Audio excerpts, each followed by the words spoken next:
Vamos para a palavra. E eu queria justamente falar sobre, aproveitar, essa pegada de família.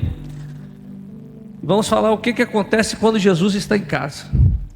Lá para Marcos capítulo 2, a partir do versículo 1. O que acontece quando Jesus está em casa? Quem quer levar Jesus para casa? Às vezes tem gente que acha que Jesus em casa é aquela foto, de um louro de olho verde. Mas Jesus não era louro, nem muito menos tinha olho verde, gente. Jesus, ele nasceu no Oriente Médio, numa época onde o judeu não era como o judeu é hoje, Se você for hoje em Israel, você vai ver um pessoal branco, de olho claro, tem nada a ver com o judeu da época de Jesus. O judeu da época de Jesus era bem moreno mesmo, cabelo crespo, não era o que é hoje não. Então o quadro seria diferente. Se fosse botar o quadro de Jesus hoje, é até difícil achar alguém aqui que parecesse com Jesus da época, Mas vamos lá, como é que nós podemos levar Jesus para casa? Marcos capítulo 2, a partir do verso 1. E alguns dias depois, entrou outra vez em Cafarnaum, e soube-se que estava em casa. E logo se ajuntaram tantos, que nem ainda nos lugares junto à porta cabiam, e anunciava-lhes a palavra. E vieram ter com ele, conduzindo um paralítico, trazido por 4. E não podendo aproximar-se dele, por causa da multidão, descobriram o telhado onde estava, e fazendo um buraco, baixaram o leito em que jazia o paralítico. E Jesus, vendo a fé deles, disse ao paralítico: Filho, perdoado estão os teus pecados. Estavam ali assentados alguns dos escribas, que arrazoavam em seus corações, dizendo: Por que dizeste assim blasfêmias? Quem pode perdoar pecados senão Deus? E Jesus, conhecendo logo em seu espírito que assim arrazoavam entre si, lhes disse: Por que arrazoais sobre estas coisas em vossos corações? Qual é mais fácil? Dizer ao paralítico: Estão perdoados teus pecados, ou dizer-lhe: Levanta-te e toma o teu leito e anda? Ora, para que saibais que o Filho do Homem tem na terra poder para perdoar pecados, disse ao paralítico: A ti te digo, levanta-te, toma o teu leito e vai para a tua casa. E levantou-se, e tomando logo o leito, saiu em presença de todos, de sorte que todos se admiraram e glorificaram a Deus, dizendo: Nunca tal vimos. Vamos repetir esse versículo, essa última parte. Nunca tal vimos. Vamos repetir bem forte.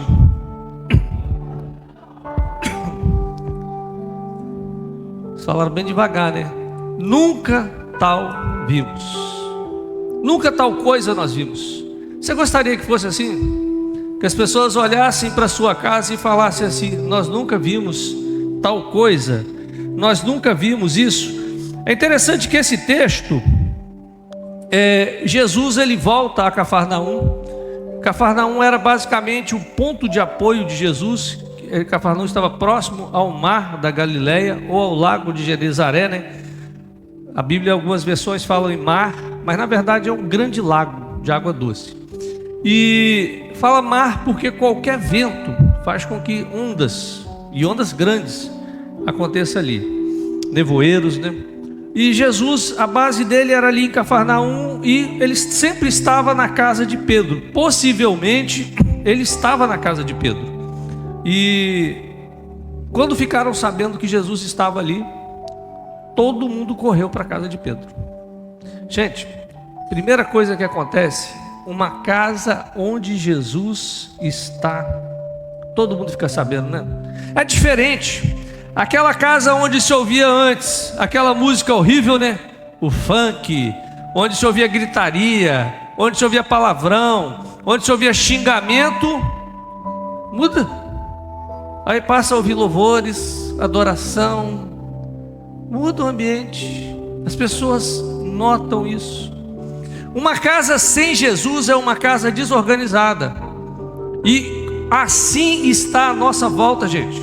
À nossa volta nós vemos uma sociedade totalmente desarranjada, onde você vê filhos brigando com os pais, marido e esposa brigando, onde você vê uma casa totalmente disfuncional. Olha, nós vivemos um tempo de uma sociedade totalmente disfuncional.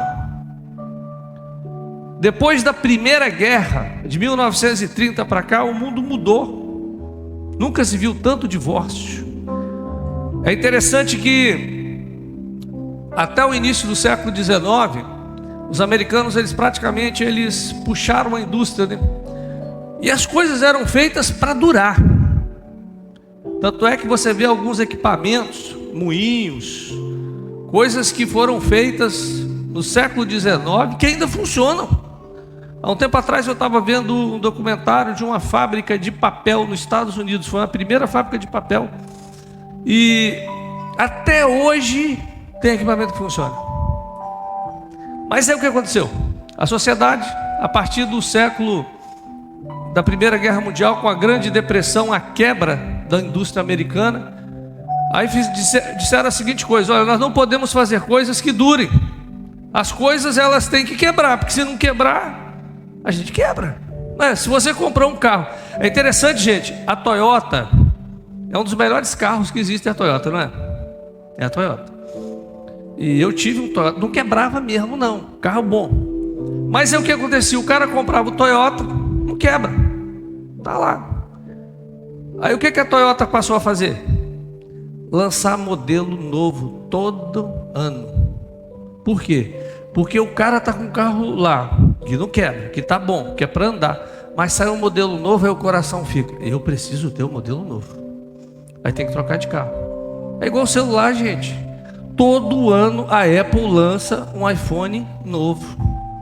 Aí o que eles fazem? Não há compatibilidade entre o novo lançamento e o lançamento antigo. Um desatualiza.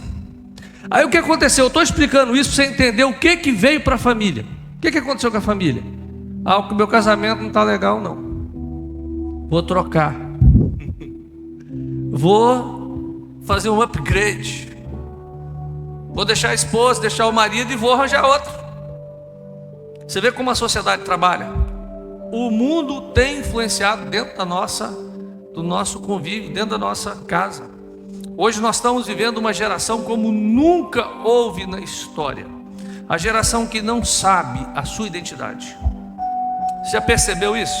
Gente, até 1969, 70, não havia tantos jovens que, se você perguntassem o sexo, eles iriam ficar: não sei não. Eu só acho que eu estou preso. Sou um homem preso no corpo de uma mulher, sou uma mulher presa no corpo de um homem. Gente, a gente ouve isso hoje. Por que antes não era assim? Você vê como as famílias estão sendo influenciadas pela sociedade. E a igreja tem sido influenciada. Não estou satisfeito. Isso não está bom. Hoje o evangelho tem que atender a minha necessidade. Eu não vou para adorar a Deus. As pessoas não vêm. Assim, eu não estou falando de todos, né? Mas a grande maioria não vem à igreja para adorar a Deus, mas elas vêm para se sentir bem. Estou me sentindo bem no culto? Beleza. Essa igreja me faz bem? Estou nela. Agora, quando começa a inverter, não me sinto bem ali não. Aí a gente vai para outro canto. Aí isso estão abrindo placas para atender necessidades, não de adoração, mas para que você se sinta bem. Isso está acontecendo com a família. Mas quando Jesus ele está em casa, há algo diferente. Como eu disse, há algo diferente. As pessoas elas olham e falam: tem alguma coisa naquela casa que é diferente. Não é igual ao que está acontecendo aí fora. Eu não ouço o marido gritando, a esposa xingando. Eu não ouço a esposa dando um coice no marido, que está virando um negócio MMA, né? Não ouço isso. Mas eu vejo coisas diferentes. Gente, eu já falei aqui, eu pastorei uma igreja em Cachoeiro, onde eu tive umas experiências muito boas. Igreja do interior tem essas facilidades. Tinha um casal, esse casal me ensinou muito. Até hoje eu aprendo com eles. Esse casal, eles não eram da nossa igreja, eles mudaram de bairro. E eles sempre tiveram a seguinte política: perto da nossa casa, é a igreja que a gente vai estar. Hoje eu te aconselho o seguinte: procure uma igreja perto da Bíblia. Não perto da sua casa, mas perto da Bíblia. Uma igreja que está dentro da Bíblia, está seguindo a palavra. Porque, gente, hoje só Jeová na causa, né? Mas aí esse casal mudou, vieram de Jerônimo Monteiro, mudaram para Cachoeiro e começaram a frequentar a nossa igreja. E prestativos, trabalhando na igreja, chegaram já se colocando à disposição. E aconteceu que, passado alguns meses, uma família inteira começou a frequentar a nossa igreja. E aí, no dia da profissão de fé, o marido falou o seguinte: olha, pastor, nós estamos vindo para essa igreja, porque, aí falou o nome do casal, mudaram para o lado da nossa casa. E olha, tem algo diferente nessa família. E a gente ficava observando. A minha atração era ver o marido na hora que ele saía para trabalhar. A mulher sempre acordava mais cedo, e eles varriam a rua, à frente da minha casa, à frente do outro, limpava. Aí na hora que o marido saía, a esposa dava um beijo no portão. Aquilo me batia no meu coração. Eu falava: eu queria que minha esposa fizesse assim. E ela sempre esperava ele voltar. E ela falou, dentro de casa, aquela harmonia. E eu e a minha esposa, a gente ficava observando isso. E a gente começou a ver para onde esse casal vai todo domingo, durante a semana, para onde eles vão. E a gente seguiu e achou eles aqui. Queridos, a casa onde Jesus está, os vizinhos ficam sabendo. Eles sabem que tem algo diferente. Eles sabem que não é pela música, porque a música tem enganado. Hoje a gente ouve música pseudo-evangélica em vários lugares. Não é pela música, mas é pelas pessoas. E, queridos, nós somos as cartas vivas de Deus. Se eu e você, se nós não anunciarmos o evangelho, olha, Deus tem nos dado talento, Deus tem nos confiado talentos, e nós vamos prestar contas a Deus dos talentos que nós temos recebidos. Às vezes nós estamos preocupados em ser felizes aqui na terra. Meu irmão, Jesus disse: não ajunteis tesouros na terra, onde a traça e a ferrugem consome, mas ajuntais tesouros nos céus. Então nós temos que fazer aqui para a eternidade. Tudo que você faz aqui, gente, você tem que pensar no reino. Tudo. Quando você suporta um marido ranzinza, quando você obedece um pai que é autoritário, tudo isso você faz pensando no reino. Semana passada e essa semana eu estava meditando, né? O discipulado é bom por isso, gente. Porque o discipulado você começa a fazer o devocional, que tem a ver com o estudo. E o devocional estava falando muito sobre o sacrifício de louvor. E o texto falando sobre Abraão. Eu fiquei imaginando Abraão levando Isaac. Abraão, ele estava levando Isaac para o altar. Ele estava adorando a Deus, iria sacrificar o filho. Que coisa! O sacrifício, a adoração dele seria sacrificar o filho, a coisa mais preciosa que ele tinha. Eu fico pensando, às vezes tem gente que não tem coragem de sacrificar o orgulho.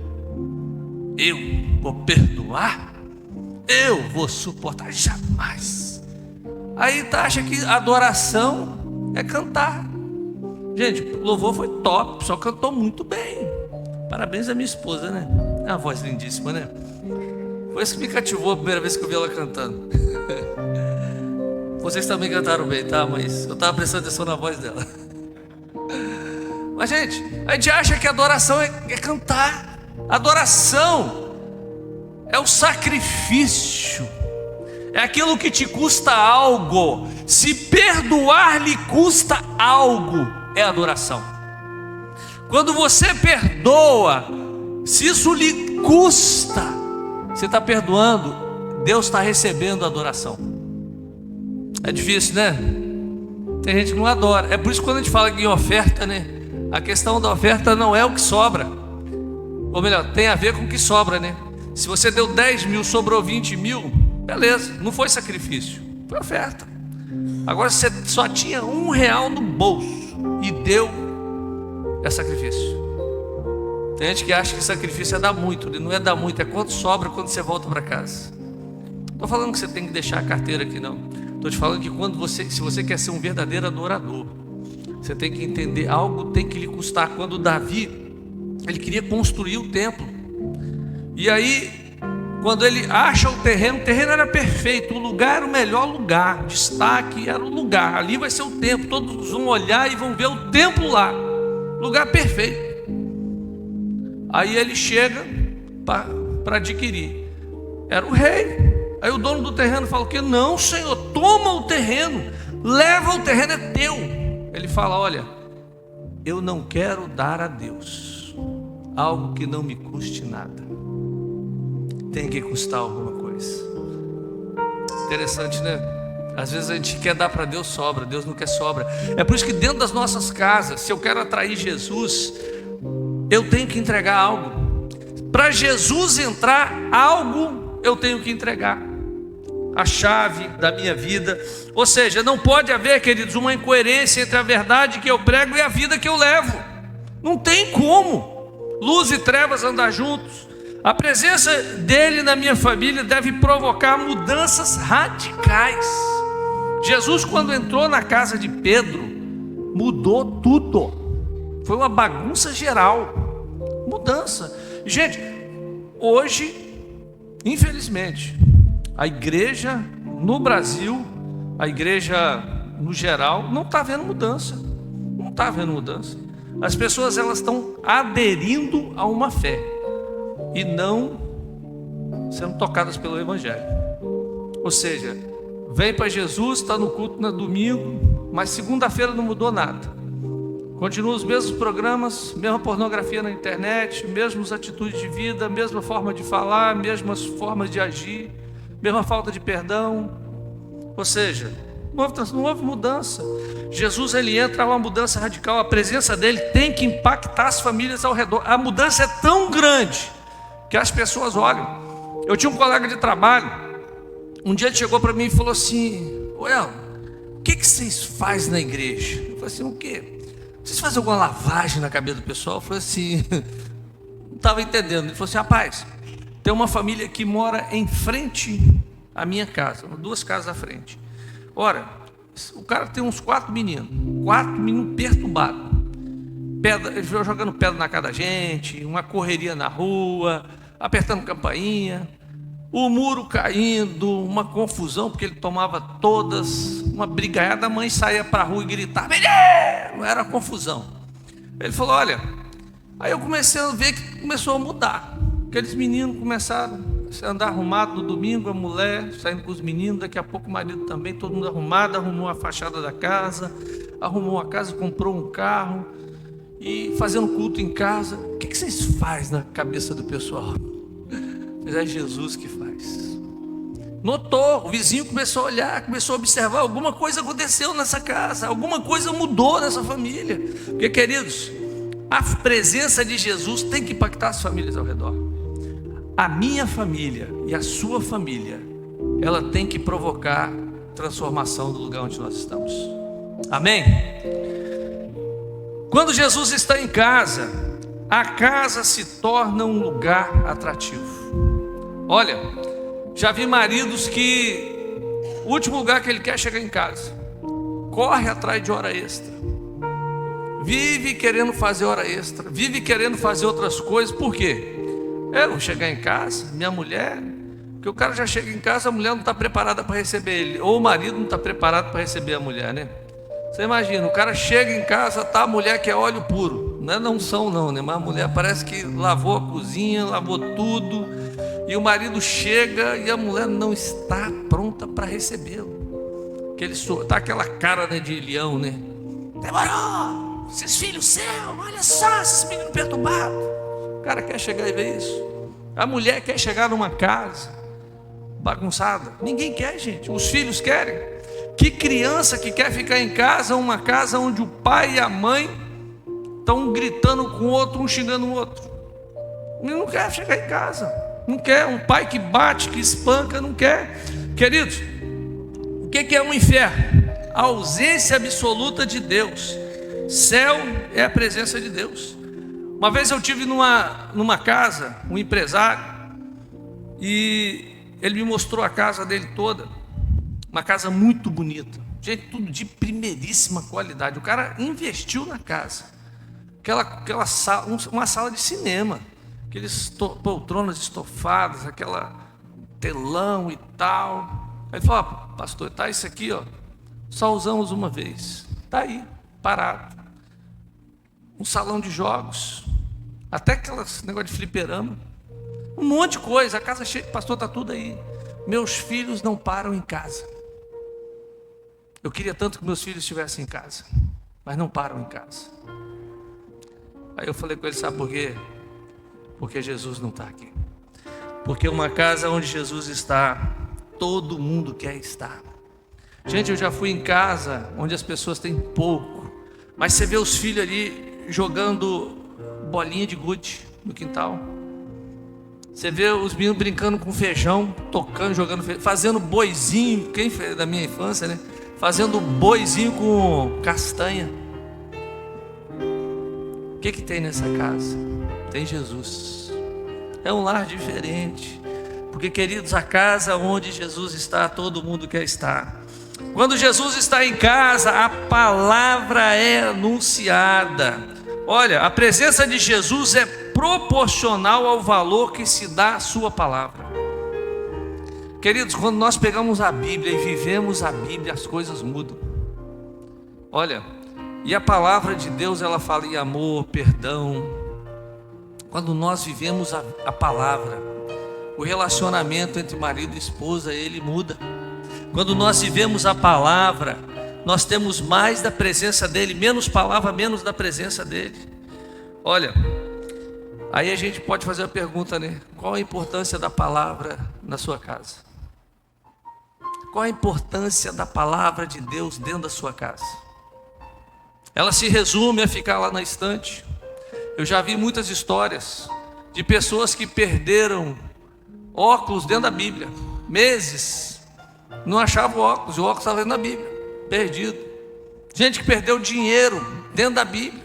Um irmão um dia contou comigo interessante, que ele recebeu um cheque, a mulher recebeu o cheque no lugar dele e botou dentro da Bíblia dele e guardou.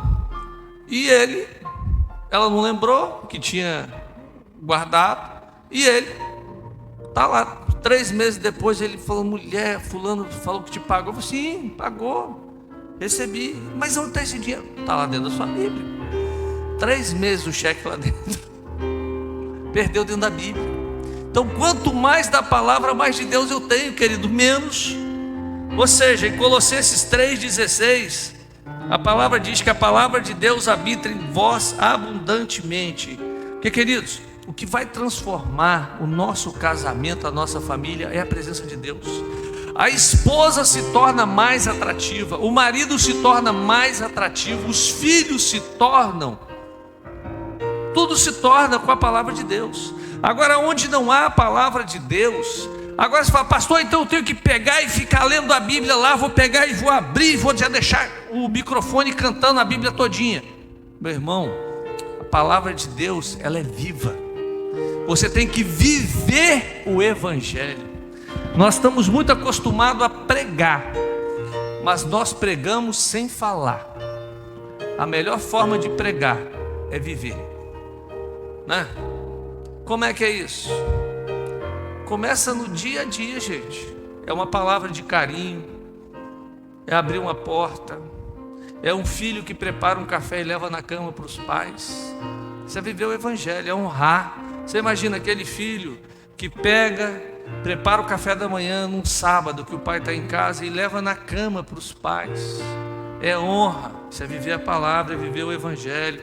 Aquele pai que se lembra, poxa, meu filho gosta disso, ele passou na rua, ele traz, aqui filho, eu comprei para você. É honrar. É menos TV, mais estar juntos. Gente, se tem uma coisa que destruiu um monte de coisa, é o tal do celular. O celular acabou com o computador, ele acabou com o laptop, ele acabou com impressora, ele acabou com o telefone, o celular acabou com tudo e está acabando com o casamento. O celular acabou com tudo, gente, né? Hoje você não usa mais um computador, você usa um celular. Tudo hoje está em cima de um celular. Aí você vê família. Esses dias eu estava no restaurante, aí eu estava olhando, numa mesa tinha 6 pessoas, os 6. Eu falei, para que vieram para cá? Estava ali, mas não estava ali, né? Aí eu acho que eles criaram um grupo e estava ali no grupo conversando. Quando Jesus está em casa, todos ficam de pé. A casa onde Jesus está, todos ficam de pé. Aquele paralítico, quem tem amigo também, né? Quem tem amigo nunca fica aleijado, né? Aquele homem tinha 4 amigos, e os amigos abriram o telhado e desceram com ele até Jesus. E Jesus, quando viu aquele homem, Jesus viu a fé dele, a fé daquele grupo todo, e Jesus manda ele ficar de pé, porque, queridos, onde Jesus está, ninguém fica prostrado, ninguém fica em depressão deitado, ninguém fica desanimado, porque tem sempre alguém para te levantar. Porque pecar, gente, todos nós vamos. Agora, se eu for aquele que fica só acusando, você é errado, você é isso, você é aquilo, ninguém levanta. Agora, quando eu decido ser o Jesus que vai levantar aquele que está caído, é assim que funciona. Marido errou, a esposa e os filhos levantam ele. A esposa errou, marido e os filhos levantam. Você imagina, nós estamos o dia em dia no trabalho, tanta correria, corre para lá, corre para cá, faculdade, escola. Aí você chega em casa, bombardeado de tanta coisa. Aí você tem uma esposa que te levanta, você tem um filho que te levanta, você tem um marido que te levanta. É Jesus te usando. Porque a casa onde Jesus está, ninguém fica prostrado. Jesus está ali para levantar. É tão bom, né? Igual Jesus, ele perdoa, perdão é liberado. Gente, o perdão é algo muito difícil. Lógico que é difícil perdoar. É por isso que para perdoar Jesus teve que ir para a cruz. Perdão significa morte. Perdão é sacrifício de louvor. Quando você perdoa, Deus está lá no céu batendo palma, os anjos estão dando glória a Deus. Porque você se torna semelhante a Jesus. Quando você perdoa, você se torna igual a Jesus. Agora, quando você fica carregando o pecado dos outros, o que acontece? É cruz, continua preso na cruz. Mas Jesus, ele vai na cruz e ele morre para que o perdão seja liberado. E quando eu e você entendemos que nós temos que liberar o perdão, não levar em conta, porque quando eu perdoo, eu levanto a pessoa, eu restauro a pessoa, e eu restauro não só a minha vida, mas eu restauro a vida de quem está ao meu redor. Eu restauro gerações. Coisa fantástica, né? O perdão na cruz, ele restaurou gerações até hoje. E quando eu decido perdoar, eu restauro a minha casa. A pessoa levanta e leva o leito, aquilo que mostrava, para mostrar para todos: olha aqui, ó, eu fui curado, eu fui restaurado. Porque perdão é restaurador. Quanto mais intensa for a presença de Jesus, mais perdoador eu vou me tornar. Quanto mais Jesus está ali, vai ter sempre aquele fariseu falando, né? Perdoa não, vai errar de novo. Fariseu é difícil, né? Para que você vai perdoar? De novo você vai perdoar. É por isso que Jesus falou, né? 70 vezes 7. O negócio é... E, gente, quem perdoa é sacrifício de louvor. Cada vez que você perdoa, você tem a oportunidade de adorar a Deus. Como eu disse, você está perdoando e Deus está lá, ó. Muito bem, meu filho. Palma para ti, os anjos. Porque você perdoa. Isso é fantástico, gente. Eu fico imaginando o dia que eu chegar no céu, depois de vocês, tá? Vocês estão com pressa, eu ainda não estou, não. Mas o dia que eu chegar no céu, eu quero estar contemplando isso.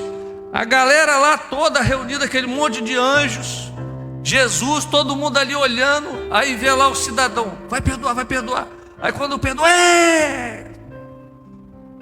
mas eu vejo que a maioria das vezes os anjos olham e falam: perdeu a chance de adorar, não adorou.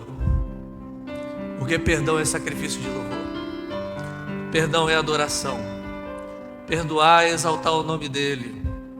Porque, queridos, dinheiro não exalta o Senhor. Você pode trazer quanto for de oferta, pode trazer milhares e milhares de reais, você pode fazer o que for. Eu vou salvar a Amazônia para o Jesus, eu vou fazer isso, para Deus não importa nada, porque a terra vai queimar mesmo um dia, gente.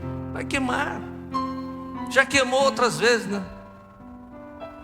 Agora, quando você perdoa, os céus ficam em festa. Você quer ser feliz ou você quer ter razão? Tem gente que quer ter razão, né? Tinha um amigo meu que ele falava o seguinte: olha, depois que eu casei, eu parei de ter razão. Minha mulher tem sempre razão. Eu quero ser feliz. Aí eu falei: rapaz, vou fazer isso em casa também. Acabou. Minha mulher sempre tem razão. Para que eu vou ficar discutindo, né? Eu quero ser feliz. E tem marido que quer ter razão. Para, rapaz, deixa de ser bobo. Vá ser feliz. Se ela falar que o dia está roxo, está roxo. É mesmo, né? É verdade. Lógico, você quer ser feliz. Ficar brigando com bobeira, né? Aí vai dormir brigado com a mulher por bobeira. Está perdendo, em vez de estar ganhando, né? Onde Jesus está, reina a graça de Deus. Queridos, quando Jesus está em casa, a casa se torna um lugar de cura. Olha, é tão bom quando uma família decide que ela vai ser um ponto de cura. Queridos, nós chegamos com histórias. O marido, quando vem, ele vem de uma família, a esposa vem de outra família, e às vezes nós viemos de famílias disfuncionais. Aí nós nos unimos numa família. Aí você imagina, um com dor, outro com dor, um vai ferir o outro. Eu fico imaginando o casamento de porco-espinho. Já parou para pensar? Porco-espinho casando, 2 porco-espinhos casaram. Primeira noite junto. Ai, ui. Não é porco-espinho, gente. Como é que pode um negócio desse? Só Jesus para explicar essa natureza. Mas tem que fazer dar certo. Tem que suportar o espinho do outro, senão a raça morre ali. E eles estão reproduzindo. É por isso que eles estão aprendendo a lidar um com o outro nas suas diferenças e dificuldades. Mas por que você está aí?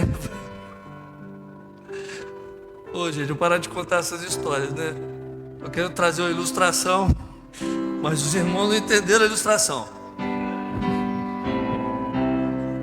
Nós temos diferenças, queridos. E se eu não aprender a conviver nas diferenças,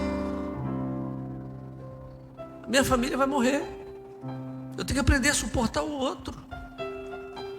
Porque o seu marido foi criado diferente de você. Quando eu casei com Vanusa, a nossa história é bem interessante. Lá em casa, 4 homens e uma mulher. Minha mãe trabalhando, meu pai trabalhando fora. A casa da Vanusa, 4 mulheres e um homem, e a mãe não trabalhava fora. Aí você imagina, né? A casa era perfeita, a organização. Lá em casa, minha mãe, coitada, né? Aquele monte de homem, era cueca para um lado, cueca para o outro, camisa para lá, camisa para cá. Não tinha como organizar um negócio desse. Aquele monte de homem. Casamos. Nossa, mãe, eu deixava o sapato. Ainda deixo, né, amor?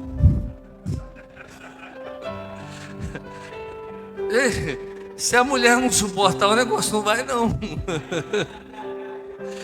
Não vou nem falar que eu mudei, não, porque de vez em quando eu ainda me pego nos velhos hábitos do homem antigo, né? Mas um tem que aprender a suportar o outro, queridos. Senão, não convive. Porque a casa onde Jesus está é um lugar de cura, é um lugar de restauração. A graça tem poder curador. O perdão liberta a alma e sara o corpo. E na casa onde Jesus está, todos ficam de pé.